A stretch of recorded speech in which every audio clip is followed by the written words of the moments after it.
Mummy શું બનાવો છો?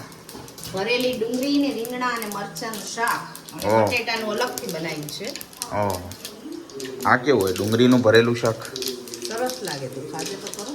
સૌરાષ્ટ્ર સ્ટાઇલમાં. લસણ વાળું. વાવ. જો ગાઈસ, આજે આપણે ખાવાના છે સૌરાષ્ટ્રનું ભરેલું ડુંગળીનું શાક.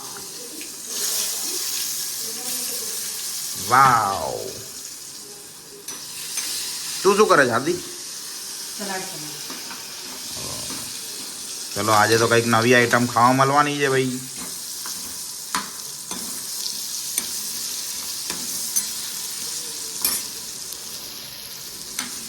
કેવી રીતે બનાવી મમ્મી? માં ટમેટા ને સોતે કરી નાખવાના, પછી આ બધું બાફી નાખ્યું કુકર. જો આ ગાઈસ ડુંગળી છે, આવી રીતે ભરી છે. વરાળે બાફી નાખીને. આ રીંગણ બી છે મમ્મી? હા, 2 રીંગણ નાખ્યા છે, તારે ખાવાના હતા ને એટલે. અચ્છા. તો ગાઈસ આવી જાઓ બધા. આ શું છે મમ્મી? મરચું નાખ્યું, ધાણા જીરું નાખ્યું. અચ્છા પેલા આપણે હળદર અને હિંગ નાખી હતી. અચ્છા. અને આને પછી આપણે હલાઈ નાખવાનું હે ને?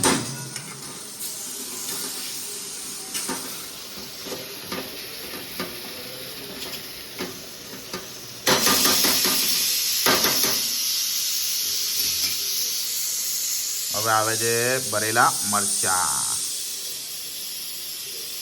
ભરેલા મરચા. વાવ, મસ્ત દેખાય છે. તું યમ. અને આ શું છે મમ્મી? આપણે શાક વધેલો હોય મસાલો. ને, એ થોડો છાંટી દઈશું. બરાબર. વરાળે બફાઈ જશે. બરાબર. એટલું યમ. હવે ઢાંકી દેવાનું. પાણી ઓકે ગાઈસ, હવે ઢાંકી દીધું છે બરાબર છે. હવે આનું ફાઇનલ રિઝલ્ટ આપણે બતાવીશું હમણાં. આની પર થોડુંક પાણી બી મૂકવાનું છે હો ગાઈસ. શેના માટે મમ્મી? સ્ટીમ થાય. સ્ટીમ ને વરાળ થાય, આપણે પાણીવાળું શાક ન થાય. ઓકે. શું છે મમ્મી ફાઇનલ રિઝલ્ટ શું છે? આ શું છે? મેં પછી છે ને લોયું બહુ નાનું પડ્યું હા હા.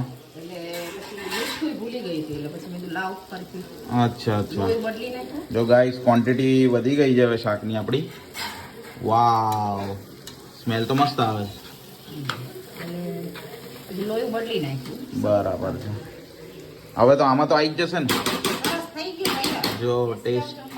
યસ, આ તો મજા પડવાની છે ગાઈસ, આવી જાઓ. હવે આપણે ઢાંકી દઈએ ને યસ.